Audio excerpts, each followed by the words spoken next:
இன்றைக்கத்து கதை பார்த்தீங்கன்னா, ஒரு பாட்டியும் அவங்க பேத்தியும் வாழ்ந்த கதையை பற்றி தான் சொல்ல போகிறேன்.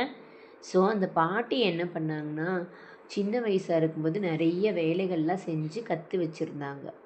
அப்புறம் ஒரு நாள் வந்து சின்ன வயசாக இருக்கும்போது அந்த பாட்டி எல்லா விதமான வேலைகளையும் கற்று வச்சுருந்தாங்க, தெரிஞ்சு வச்சுருந்தாங்க, பழகியிருந்தாங்க சரியா. ஒரு நாள் என்னாச்சு, அவங்க கிராமத்தில் வாழ்ந்த இடத்துல வந்து அந்த கிராமத்தில் வீடு வாடகை கொடுத்துருந்தவர் இந்த பாட்டியோ அந்த பேத்தியோ அந்த வீட்டை விட்டு துரத்தணுங்கிறதுக்காக நிறைய சிக்கல்கள் கொடுத்தாரு. அப்போ தான் அந்த பாட்டி என்ன முடிவு பண்ணாங்கன்னா, நம்ம இந்த ஊரில் இதுக்கு மேலே இருக்கக்கூடாது. ஏன்னா ஒரு இடத்துல நம்மளுக்கு வந்து நல்ல பவர் இருந்துட்டோம்னா ஒன்றும் பிரச்சனை இல்லை. ஆனால் இங்கே வந்து நம்ம வந்து தனியாக இருக்கோம். ஸோ அதனால் நம்ம பேத்திக்கு ஆபத்து இருக்குன்னு நினச்சிட்டு பாட்டி என்ன பண்ணாங்க, பட்டணத்துக்கு போக ஆரம்பிச்சிட்டாங்க. பட்டணம்னா நம்ம சென்னை அந்த பிளேஸ்க்கு போகணும் அப்படின்னு முடிவு பண்ணி பாட்டியும் பேத்தியும் பஸ் ஏறி சென்னைக்கு போனாங்க. சென்னைக்கு போய் அங்கே போய் சின்னதாக ஒரு வீடு வந்து ஒரு குடில் வந்து எடுத்து இருந்தாங்க.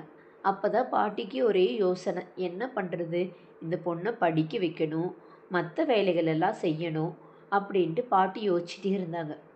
ஒரு நாள் என்ன பண்ணுறதுன்னு தெரியல. அப்போ ஒருத்தர் பசியோடு வந்தார். பசியோடு வந்துட்டு இங்கே பக்கத்தில் ஏதாவது சாப்பாடு கிடைக்குமா பாட்டி அப்படின்னு கேட்டிருக்காங்க. இல்லைப்பா, இன்றைக்கி ஃபுல்லாக ஸ்ட்ரைக்கு, அதனால் எங்கேயுமே சாப்பாடு கிடைக்காது அப்படின்ட்டுருக்காங்க. சரி பாட்டி, நீங்கள் ஏதாவது உணவு கொடுத்தீங்கன்னா நான் அதுக்கு பே பண்ணிக்கிறேன், நான் பணம் கொடுத்துட்றேன். ஏன்னா வந்து நான் கடையில் கொடுக்குற காசே நான் உங்ககிட்ட கொடுத்துட்றேன், சாப்பாடு கொடுக்குறீங்களா அப்படின்னு கேட்டிருக்காங்க.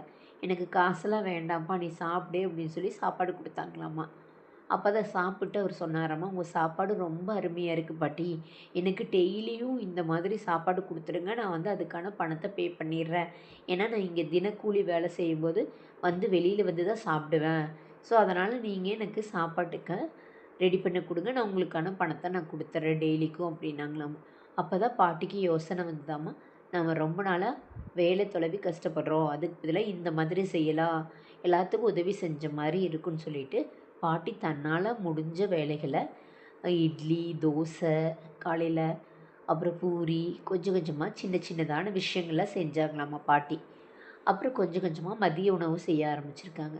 இப்படியே செய்ய செய்ய கொஞ்சம் நல்லா நிறைய ஆட்கள்லாம் வந்திருக்காங்க.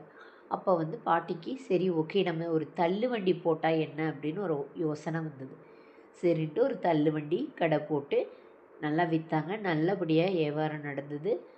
அப்புறம் பாட்டி என்ன பண்ணாங்க, ஓகே நம்ம வந்து இதை வந்து சின்னதாக ஒரு மெஸ்ஸை ஸ்டார்ட் பண்ணணும்